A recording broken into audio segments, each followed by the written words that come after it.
Hello friends, welcome back. Do you wonder why just eating a salad raises your blood sugar, even though it has little to no carb?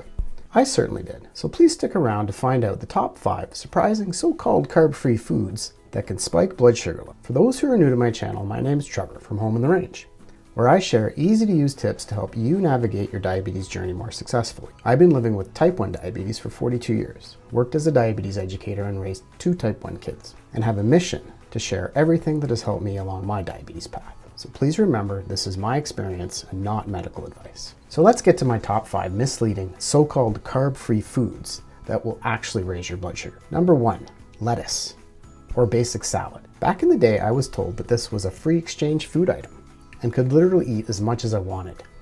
Not the case, I've discovered over the years. As I mentioned in my video here on high sugar spikes post-intense workout, old advice doesn't always fit. Lettuce or salad, if eaten with no insulin, will absolutely raise my blood sugar significantly. I have figured out over time, through many blood sugar tests, that 1 cup of green salad with red peppers and some celery is the same as me eating 6 grams of carbohydrate. This took experimentation and trial and error, but it's how I calculate. I now take insulin to cover the amount of carb and no longer have the post-meal rise in blood sugar. Number 2, other non-starchy veggies like broccoli, cauliflower, Brussels sprouts, zucchini, cucumbers, you get the point. These delicious and nutritious foods were also taught as a free food exchange item, and I was told I could eat as much as I wanted to, but it had a similar effect on my blood sugar as the salad. So I figured, through a lot of trial and error and testing, that a half a cup of these types of foods is equivalent to about 6 grams of carbohydrate. And a quarter cup, like my mashed cauliflower, for example, which I don't really eat any other vegetables mashed, is about 6 grams of carbohydrate. So this has helped me to cover the food with the right dose and really helped me stabilize my post-meal blood sugars. What I've learned is basically it's the amount of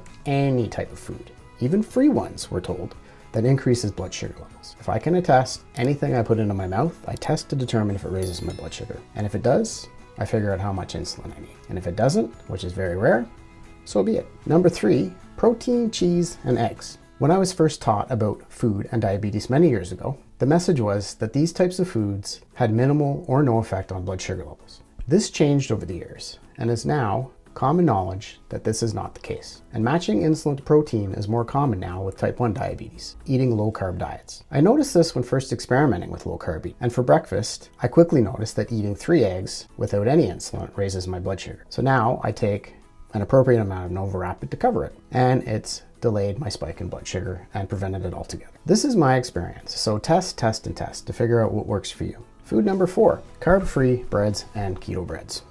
You see a lot of these hitting the market now with the keto craze. I'm going to include these types of foods too because it's misleading. The labels advertise low carb, often saying things like 2 grams of carbohydrate per slice. But what I quickly discovered is that only covering the carb amount leads to a spike in blood sugar. So with testing and trial and error, I figured out I needed more insulin to cover the bread and counted the protein portion too.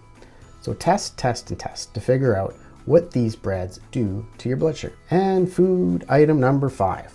Sugar-free chocolates and candies. This one is a tricky one. There are a ton of sugar-free sweet products on the shelves, and it's very tempting for us diabetics to indulge. But like the other so-called carb-free foods above, proceed with caution. These products usually contain sugar alcohols, and through trial and error, they do cause a raise in my blood sugar, not to mention some serious belly upset, bloating, and gas. Probably too much information on the internet, but anyways. I find that erythritol and monk fruit sweetener are one of the more favorable ones and doesn't cause that much stomach upset. So if necessary, if I do choose a product, I try to choose some with those sweetener products. But I typically, if I'm gonna have a chocolate bar, I'm gonna have a chocolate bar, and I'll take the appropriate amount of insulin to cover it. So I'm not saying don't eat these foods. All I'm saying is please test to see what impact it has on your blood sugar, because you'd be surprised. The stuff that you think doesn't have any carb will have an impact. So please check out my latest videos here. If you don't wanna miss the next video, please like the channel and hit the subscribe button. Thanks for watching and wishing you all happiness and home in the range blood sugars. Until next time.